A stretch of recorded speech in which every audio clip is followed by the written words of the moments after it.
Hi everybody and welcome to this week's Rubbin' is Racing Daily Fantasy NASCAR Show, brought to you as always by FantasyDonks.com, your one-stop shop for everything you need to know to start playing daily fantasy sports. I'm Sean Big Papa Williams. I'm Jamie the Learjet Lear. And we'll be bringing you all our breakdown action of the Pure Michigan 400 this week from Michigan International Speedway. We see a return to the aerodynamics package this week that we had at Indianapolis Motor Speedway. Drivers seem to not like it on this track, as we've heard in all the practices so far, that every time they get around cars, they have no traction. Their back end is all over the place. We saw Kyle Busch spin out in practice today all alone in turn 4. There's a lot of problems on this track. This could be a week with a lot of wrecks. But before we get to that, Lear, what is our weather outlook and what is the track breakdown this week? All right, so this week we're going to be racing here at Brooklyn, Michigan for the Pure Michigan 400. It is a 200-lap race, and it's a 2-mile track. So, this track has 18-degree turns. So these guys are going to be carrying lots of speed going into the corners. And with this new aero package, you know, with that happening, yeah, I definitely could foresee a lot of wrecks taking place this weekend. So there could be a lot of jostling as far as you know, where everybody's going to finish at. So, but as far as that goes. It's on at 2:30 p.m. On Sunday Eastern at NBCSN. So again, on the old cable channel. So either go to a bar or hack a website if you don't have it at home. But as far as the weather, man, it's going to be mostly sunny. High of 88 degrees. With this go around here at Michigan, we're having a 0% chance of rain, which last time was a 60% chance of rain, and it was a rain-shortened race. So they are definitely going to get all 200 laps in this weekend. So I'm definitely looking forward to it, man. These 1.5, 2-mile tracks, they're definitely fun to watch the race. One thing I will say about the 88-degree temperature is that's warm enough to where we have a warm track. And that means the tires get even a little slicker, which the less downforce it increases the propensity for wrecks. So if you're going to be playing daily NASCAR this week, I'd recommend probably a GPP only strategy, just because of how many wrecks I think there are going to be this week between the track conditions being hot and the tires getting a little loose, plus the lack of downforce. I would just go with GPP strategy. That's just my take on the week. What do you think about that, Lear? I'm definitely still doing 50-50s. Okay. I've kind of held back on my heads-ups, but definitely GPPs, but definitely going to be playing some 50-50s for sure. So fair enough. And I mean, the 50-50s won't kill you as much as heads-up matches, because you would assume that like a giant wreck will take out chunks of the field as well. So if I was going to play cash games, I would go 50-50 solid versus the heads-up. But with that said, let's move on to everybody's favorite segment of our show, the Who's Burning Rubber. Burning Rubber, baby! And my first burning rubber pick this week is Carl Edwards. He has 2 wins here at the track at Michigan. He's qualified 3rd this week, right behind 2 other Toyotas. If my read is right on this track with this aerodynamics package, you are going to want the cars up front. They're going to stay up front. They'll be in clean air. They don't have to worry about getting around other cars, which is where we see the back end slide out. If anything, we've seen that these Toyotas know how to run on this track. They know how to run well on this track and safely, other than Kyle Busch. But he has a history of wrecking here. So, I mean, basically, because I think he can stay out front in the clean air, that's why I'm giving a homer pick here, rolling with the Missouri boy and Carl Edwards. I think he has the ability to not just go 3-3, like beginning to end, but I think he has a chance to win when it's all said and done. And that's what I'm looking for this week. Yeah, as far as Carl Edwards, I'm not on him this week.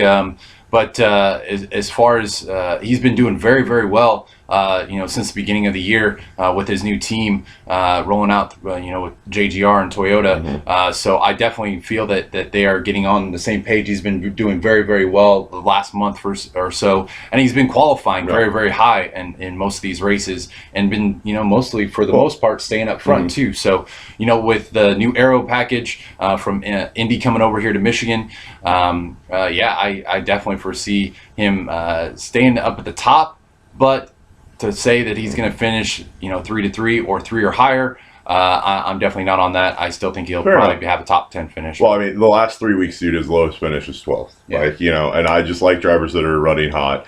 and drivers. And he's definitely one of those for sure. So yeah, so that's why I'm on Carl Edwards. Lear, who was your first pick to burn rubber this week? So my first burning rubber guy this week is Kevin Harvick. I do know, obviously, everybody out there. He's the most expensive guy on DraftKings at $10,600, and obviously that comes with a premium with your strategy that you're going to have to take here at Michigan. But the Quicken Loans 400 earlier this year, he finished 29th due to a tire issue. But he runs really, really well. You know, like we've talked about in the past, him and Jimmy Johnson with those Chevys do really good at the 1.52 mile tracks on the circuit. But in his last 5 races at Michigan, his average finish is 9th, and starting 9th and finishing 7th. And he's led 126 laps in the last 5 races here. Wow! And so this year, at this race, this weekend, he qualified in the 7th position. So he's going to be up there, in the first 4 rows when the race starts.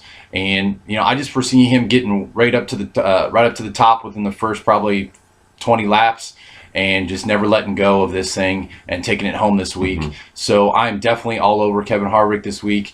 And obviously he's going to be at a premium cost to you, being the most expensive player, but he will pay dividends for you and get you the points you need to win that GPP. Well, here's the only I have 2 problems with Harvick. The first is like we saw in the last practice that the Chevys started having engine problems. And we don't know if that extends to all the Chevys, like what the problem is, but the Chevys seem to blow engines right around lap 70 that they've seen on the green so far. But it has something to do with the amount of laps that they run with these motors. Fair enough. They can only take so much abuse, and with them running at such high RPMs around this track and going over 200 miles an hour and carrying that speed into the turns, these engines are running at a really high RPM, which is really hard on these engines. Well, I just get wary anytime we see like an engine problem and all the crew chiefs, like we did in practice 3, start freaking out and are trying to figure out what's wrong with the engine. That just tells me that there's something in the engine make of that the teams have and the setup that is problematic, and that's my first reason to avoid Harvick. The second reason here is price. And the reason why I'm saying price is, like, you guys know I'm a stickler on, if you've watched the video so far this season, you know that when I think you're overpaying for a guy and it disadvantages you with who you have to pick below them, that I stay off. And that's the one problem I have with Harvick, is he's so expensive that when I look down towards the bottom of the roster, like the guys I had to roster to get him on my team with another couple of stud drivers that I like, it was just like I was scraping the bottom of the barrel. And in a race where we're seeing possibility of lots of wrecks, I want to get guys towards the front, not towards the back. I got you. And because the further back you are, the more likely you are to get caught up in the wreck. And I just, he's starting off 17th, as you said, like seventh. Like, that's close enough to the front, but the guys that I have to buy behind him are in the back of the pack, and I just don't like that. So on that note, I'm passing on Harvick this week. But I totally understand why you're on him, and I think because of the bad performance here last go around because of the tire and his price, a lot of people will be off of him. Yeah, which I love that aspect of it, for sure. And that aspect of it, Harvick may pay you dividends, and that's why I don't have a problem with it. And with this being obviously a 200-lap race, unlike last week at the Glen where it was 90, we're talking about laps led and fastest laps here. Our premium. Yes, and this guy is definitely going to get you, a lot of those throughout the duration of the race. So unless they discover that this engine problem has to do with the RPMs and that, and the entire teams have to back it down. In which case, you're not going to get those fastest laps or laps led. That's one of those reasons why I'm off of them a little bit. But in that sense, I also then pick a Chevy driver for my second driver in Casey Kane. So it's an iffy situation with the Chevys. It's a sort of a guess. You're going to have to guess here to decide whether or not they're going to tank out or not. My pick for the second burner rubber is Casey Kane. He has 1 win on this track. He has 7 top 5s. His average finish here is 15th, and it's only that low because of a couple terrible, unpredictable, accidents. Unforeseen situations. Down tires, crap like that. He qualified 11th. And here's why I really like Casey Kane. Last year he was in a similar position, needing a win to get into the chase. Yeah, because right now he's looking outside that window saying, hey, I want in there. So he's going to be going balls to the walls, I think. Last year he was able, with his back against the wall, to get that win, get into the chase. I like guys with their back against the wall. I'm not necessarily sure he's going to win and get into the chase here, but I do think he'll be competitive and competing for a top 5, possibly like to get him into the chase. If everything breaks right, Casey Kane can win this race. And even if it doesn't break right, he's competing and going all out for it. I love drivers in that situation. Yeah, and qualifying at the 11th position this week, he's going to be up there to start with.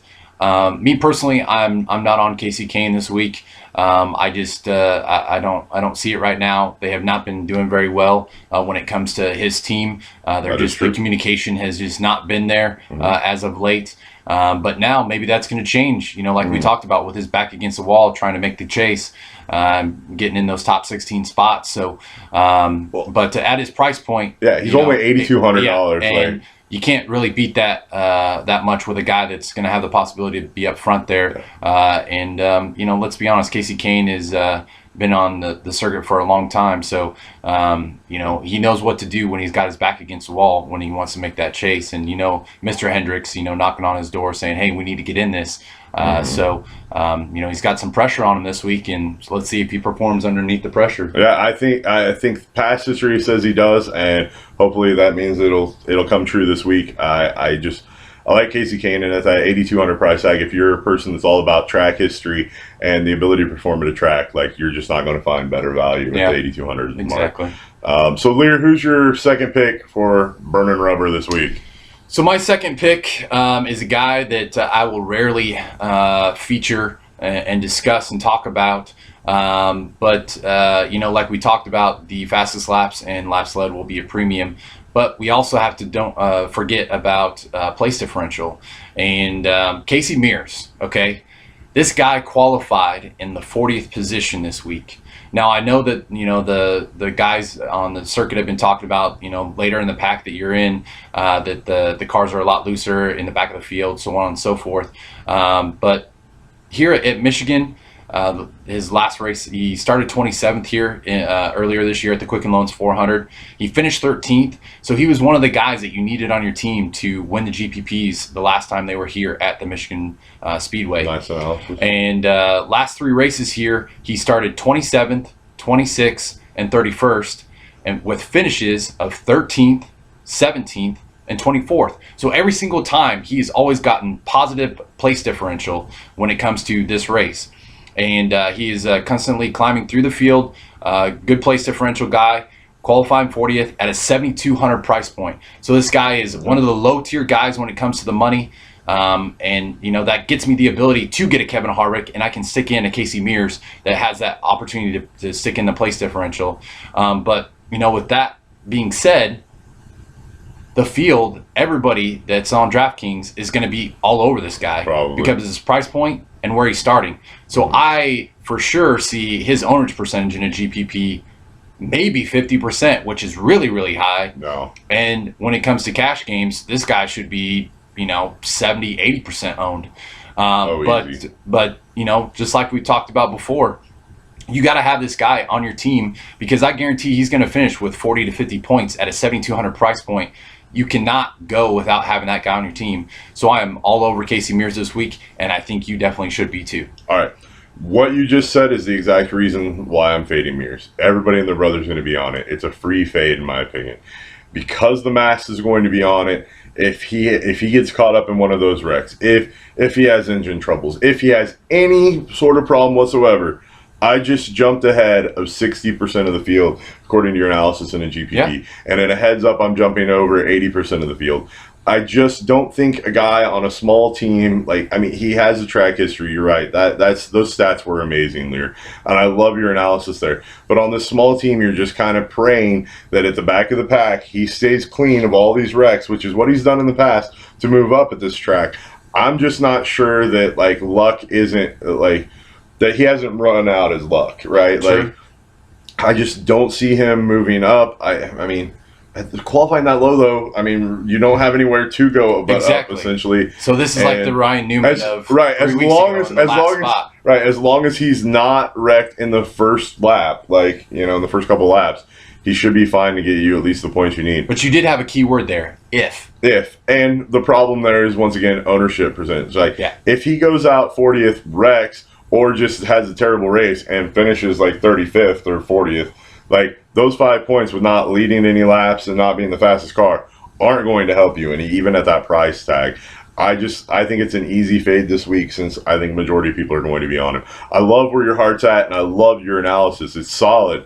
It's just one of those that I think that a lot of people are going to see that as well. Yeah, and, I mean, it's staring you right in the face. Yeah, it really when is. you look at the statistics, and then when you go to put your team together, there's just no way around it not getting this guy on your team. And you'll see. I don't have him on my team, so we'll see how it works. You're going on that contrarian island on hey, yourself, and everything else has worked in varying degrees for me this year. So let's try the contrarian fade this week. All right, now that we got the Who's Burning Rubber wrapped up, I really like Lear's picks. Just disagree with them a little bit. I'm sure he does the same with mine. It's now time for Who's Going to the Garage. Now, normally, like, a lot of people think that this is going to be Who Wrecks, and my pick is indeed Who's Going to Wreck. But it could also be that this guy just doesn't run good on this track. This guy's overpriced. Various degrees of why we don't like this driver this week and why we think you should be off of him. My first pick of Who's Going to the Garage this week is Kyle Busch. Now, as hot as he's been running, I would never want to fade this guy in a million years. Yeah, especially for how hot he's been. Except for on this track, dude. On this track, he loves to drive on that crispy edge so well, except at Michigan. And it cracks when he gets on that edge. That crispy edge loses its back end every time on turn 4. I'm not even making this up, people. If you watched in practice today, for the 6th time at Michigan Speedway, he lost his back end with no one around, totally tore the car up. Front end, they're on the backup car now. Kyle Busch loses it in turn 4 6 times on this track with no one around him. It's not like he's getting hit. It's not like they're push drafting him into the wall. No, he just cannot handle turn 4 on this track, and I don't know what it is. That's why I'm avoiding Kyle Busch. I love the guy. I think he's an amazing driver, and I think he has every bit the ability to win this race. But for some reason, turn 4 spooks that guy. Yeah. And he is just a disaster waiting to happen headed into turn 4. So if you're going to roster Kyle Busch, every time he goes around the track into turn 4, I would hold my fingers crossed up over my head and say a prayer, because that's where he's going to spill if he's going to spill on this track. I mean, as far as Kyle Busch goes, just like everything in life, all good things must come to an end at some point. Right. And he's been on a really, really, really hot run. Okay, this guy's been the hottest driver in NASCAR the last month. But, obviously with his history here at Michigan, and then also his price point too. What does he cost? Like $10,000? He's up there. He is $10,100. So, I mean, he's $500 less than Kevin Harvick. But with everything that he's got going on here, with his price point, with his history here, and just when it comes to getting into the chase, he is in now. Kyle Busch is in the chase, so now he can kind of sit back, relax, and not feel the pressure of having to drive on that crispy edge. So I feel like this weekend he's kind of going to have a little bit of a letdown weekend, and definitely I agree with you there. I am not on the Kyle Busch train this week, and I will not own any Kyle Busch this week. Fair hopefully that will pay off for us both. Hopefully. Or you out there too. Just a little addition, he was livid after he tore off the front end of his car going through the infield, and did not seem like he was necessarily focused on the race anymore as well, which also throws up red flags. That's why I think he's just an easy fade this week, and I have no problem doing it. Knowing me, though, guys, you should probably pick him now because he's going to win. I don't know why that it seems to be like that. Well, the guy's either going to do exactly what I'm saying or he's going to be out. You have a 50-50 choice. There is no in between with my going to the garage picks. Yeah. All right, Lear, who do you got going to the garage this week? My going to the garage guy this week, a little bit of a lower tiered guy, but one of the best nicknames within the NASCAR circuit. But I definitely feel like the Biff, Greg Biffle, will be going to the garage this week. Now, a lot of people will be saying, why are you picking that guy to go to the garage? He's a cheaper guy. He's got really good track history here. Not to steal any thunder, but he's won 4 races here. And basically by that, he's got the most wins out of any active driver here at Michigan. But last time they raced here at the Quicken Loans 400, he started 21st, finished 36th. Has not been very consistent, on these 2 mile, 1.5 mile, 2 mile tracks. And the last three races that he started 21st, 11th, and 18th with finishes of 36th, 10th, and 20th. So either he really stays at where he qualifies at, and he qualified at the 20th position this year, so he'll finish at the 20th position, or he finishes behind that, later in the pack. Recently, with the last three races here at Michigan. So with that, I'm definitely not on the Biff train this week. I'm going to have to disagree with you here, and I'm actually going back in and I'm going to put Biff on a couple of my lineups this week. His price is way too cheap. We've got 3 wins on this course, 9 top 5s. Four wins. According to NASCAR, it's 3. Well, but I saw 4. It's all right, bro. He's got 9 top 5s and an average finish of 11th. I just think that at his price point, for a guy with that track history, you're not going to find a better driver. It's just, there's some guys that are just too cheap that have too good of a track history, and I think he's one of them that shows that he can place here at a regular basis. And if anything, I think that the aerodynamics package is going to favor the drivers that have a good history here, because they seem to know the track a little bit better, and that's going to make it a little bit harder. I just don't know that. I don't know that fading him is a good reason, just because of the recency. Like, you talked about the last race here, but yet you said earlier it was a rain shortened race. Yeah. And if I'm taking that into account, I kind of have to throw out a lot of those stats. Yeah, I understand that. And I don't know. I like where your head's at here. I just disagree with you, and I will not be fading the Biff. And that's okay. Well, that's the nature of daily fantasy, people. Yeah. And that's the reason why we have the show is just because there's the arguments all for doesn't mean that this week you should be for that person. Right. Or against. It's about, in daily fantasy, and what we try to focus on at fantasydonks.com is about teaching you guys the process and how to understand where you're going to get to, who you like and who you don't like. There's a million people out there telling you who they like and who they don't like. Right. There's only one show right now in daily fantasy that shows you how we get there, and that's this show. And we're really proud of that fact. But damn right. Now that we've got that all wrapped up, it's time for us to do what's really cool, and we're the only show in the industry that does this. And we are giving you our entries in the 5K lug nut this week, and the 6K lug nut. 6K. Sorry, it bumped. Yes, $6,000 prize giving out tournament. more of those money. Yep. And with that said, as you know, my first pick is going to be Carl Edwards at 9,000. No surprise there. Second pick is Casey Kane at 8,200. For all the reasons I expressed earlier. The next pick I have is Denny Hamlin at 8,400. I love his price tag at the 8,400 mark. He qualified second. You've heard me preach all throughout this show that I love the cars that are up front. I want people to be in clean air. I want there to be no cars around them. And otherwise their back ends are sliding out and their lap times are slow. And your love for the Toyotas is well, and last time I tried to run out all these Toyotas, it worked really well for me until the last lap. Yeah. And so we're kind of doing a little augment on that. The next driver I have for you is Kenseth at 9,700. He's qualified first. He's running awesome. He has a great history here at Michigan. Looks like he can run good with these guys in a pack. They can stay far enough away from each other to still get the drafting effects, but yet not push each other's car and make them loose. I love those cars, those first 3 guys to run clean and in the open. Behind those guys, to get those guys at those prices, I've got 2 value plays that I put squeezed in, and both of them I really love. The first is Reagan, and at 7,300, he's near the front. He qualified 13th this week. He doesn't have a great history on this track, but once again, I'm looking for a guy that's up near the front. I love the way he's running. He's also in one of the Toyotas. Yeah. It's not a JGR Toyota, but it's a Toyota nonetheless. Right. And they seem to be running well here. And if that engine problem is systematic with all the Chevys, the less Chevys you have on your team, the more likely you are to place in the GPPs and in the 50-50s this week. If it's not, then my whole train of thought process here doesn't matter. Yeah. But I think from what I heard the crew chief saying and what they were talking about, I think it may be a systematic engine problem. And I think there with your Reagan pick as well, he's going to be a low-owned guy, just basically where he qualified at. But his price point is right on spot, with 7,300. Excuse me. Okay.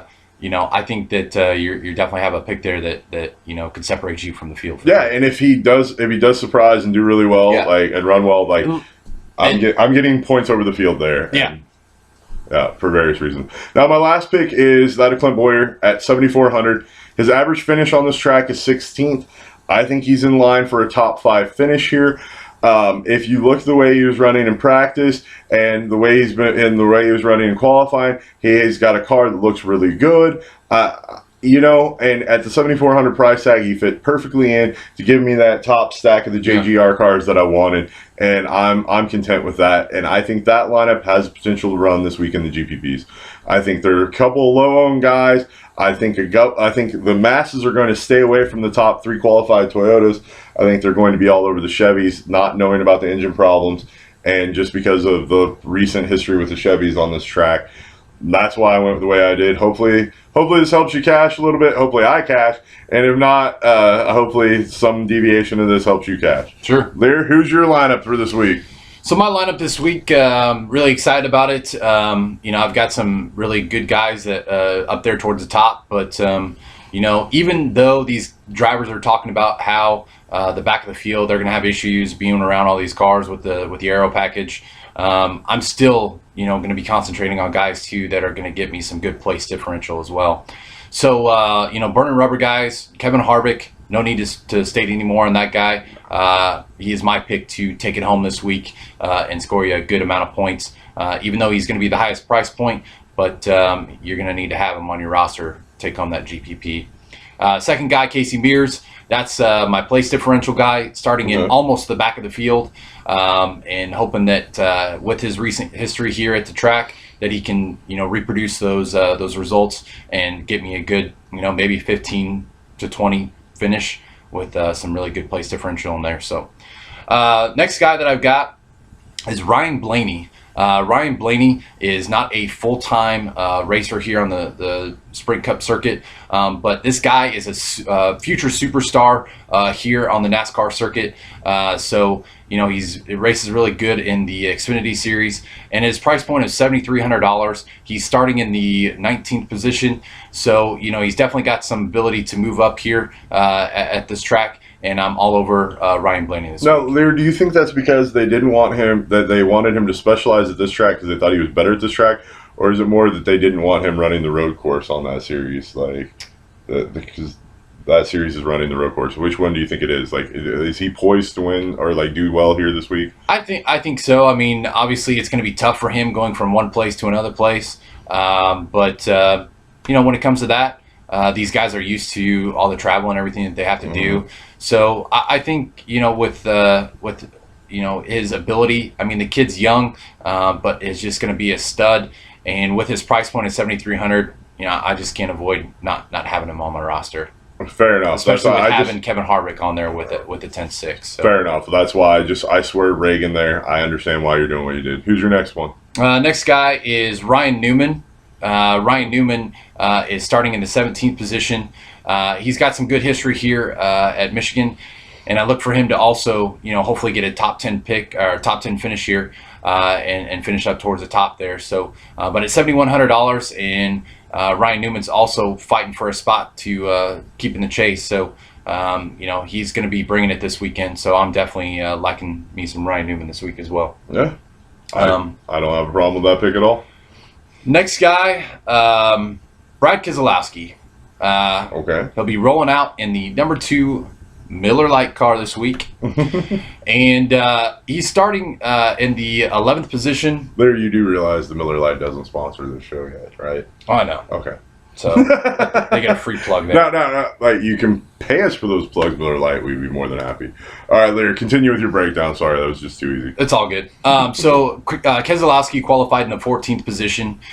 So with him being up there, obviously the Penske team has been doing really, really good the last month here with Logano, taking it home last week. And then the previous weeks, those guys have been doing really, really well as well. So I look for Brad Keselowski to have a good finish here. I'm hoping that he gets a top 5 finish here at Michigan. And at his price point, with the way he is, I don't think a lot of people are going to be on him. With him being at 9.5, and I think with starting there in the middle of the teens at 14. I think a lot of people will be avoiding Keselowski this week. Yeah, I just love him. My only drawback here is he's in 7 races here. He's only had 2 top 5s. I mean, he averages an 18th finish. Like, yeah. I mean, it's not bad. It's not great. Like, it's just and so like if you're all about an pick this week, yeah. Like, and he's one of those top tier drivers. So I mean, it's not like he's going to cost you a crazy amount of money. The awesome part is he should be low owned and he doesn't cost you a lot of money. And I'm all about making those picks whenever you can. So next guy, we always talk about this guy, but I just can't help myself. Kyle Larson, what's going on, brother? Hope you like the show. But Kyle Larson, Kyle Larson this week, he's gotten a horrible qualifying position in 34th, which makes me love him even more because he's going to definitely finish within that top 15. And at his definitely, yes, that definitely. Is bold, sir. At bold. $8,100, Kyle Larson is going to get you a lot of good positive points this week. Great place differential guy. I just like Kyle Larson this week, and I think you definitely should too. And for my last pick, I think that's it. Yeah, that is 6. You got all 6. So Ryan Blaney at 7,300, Kevin Harvick at 10,600, Brad Keselowski at 95, Kyle Larson at 8,100, Casey Mears at 7,200. And cleaning up the field is Ryan Newman at 7,100. So let's get it done this week, boys. And if you notice, we went 2 completely different strategies. My strategy is to take guys up in the front, stay clear, hopefully get laps led, and fastest laps points. Lear's going basically all or nothing on the back of the pack strategy, which I don't mind with some good guys up there towards the front. Yeah, with a couple of good guys sprinkled in up at the front. I'm not sure that either one of those strategies is a bad one this week. They may be the best strategies you can go with. There's also the strategy of just going total middle of the road with the way the pricing works. Yeah. If you avoid the paint, you can get all these guys grouped in the middle this week. Explore that as an option too this week, guys. But one thing I want to mention though before we wrap that up, but if you noticed, I took the most expensive guy, but I don't have a guy on my team that's like one of the smaller end guys like the Cole Witts, the Di Benedettos, the Cole Tritz, or whatever his Tritt's first name is. But those lower tier guys, I didn't have to reach down that far. I got mostly good quality name guys that like I said, Kyle Larson and Casey Mears are going to be really high owned guys, but I don't care because I want the points and I'm going to stay even with the rest of the field. So fair enough. I'm going to try the fade approach. We'll see which one works for us. As always, guys, thanks for tuning in. We'll do the recap of last week's action for those of you that want to stick around and go next level on the fantasy here in a little bit. We want to thank you guys for tuning in. Remember to like, favorite us, share us on Facebook, Twitter, and on our YouTube channel. Yeah, subscribe. Subscribe as well. Thanks for coming out, guys. Good luck. Best of luck this weekend. And if we're not taking down the money in the GPPs, we hope it's you and hope we helped in some way. With that said, you guys have a great one. And those of you that want to stick around for last week's break recap, let's go ahead and do so. All right.